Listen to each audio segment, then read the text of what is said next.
हाबिलदार और कनेस्टेबल महासंघर नवनिर्वाचित संबर्धना ब्रह्मपुर हाबिलदार और कनेस्टेबल संघ पक्षर विजय शोभायात्रा ब्रह्मपुर पुलिस जिलार हाबिलदार और कनेस्टेबल संघ पक्षर मंगलवार सन्ध्यारे विजय शोभायात्रा अनुष्ठित हो जायछि।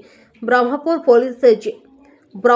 पुलिस जिले में कार्यरत हाबिलदार गौरी मिश्र राज्य हाबिलदार सिपाही और कनेस्टेबल संघर कोषाध्यक्ष भाव निर्वाचित होइथिबारु सहकर्मी मध्य उत्साह देखा देछि। से क्रम आज ब्रह्मपुर में एक बाइक शोभायात्रा होइथिला। आंबपुआ रिजर्व पुलिस कार्यालय निकटर बाहरी शोभायात्रा सहर परिक्रमा करने पुराणा बसस्टाण्ड जाइथिला।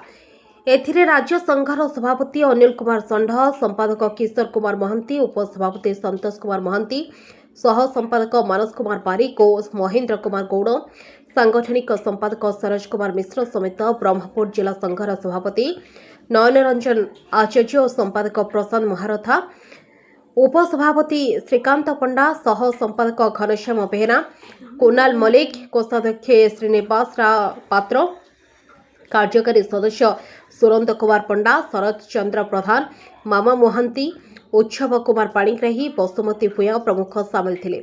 तेज राज्य संघ कोषाध्यक्ष होगा पर गौरी मिश्र ब्रह्मपुर एसपी डॉक्टर सर्पणा विवेक एम को भेटी हाबिलदार और कनेस्टेबल विभिन्न सुविधा सुजोग विषय में आलोचना करथिले। एही बाइक शोभायात्रा जगन्नाथ साहू, पिंकू साहू, सीमा महारणा, कृष्ण सबर, मुकेश बेहेरा, रश्मिरंजन दास, कैलाश दले, गंगाधर भूया समेत बहु हाबिलदार और कनेस्टेबल जोग देथिले। गंजाम जिलूर जिला प्रतिनिधि श्रीकांत कुमार बेहेरा रिपोर्ट अपराह्न लाइव।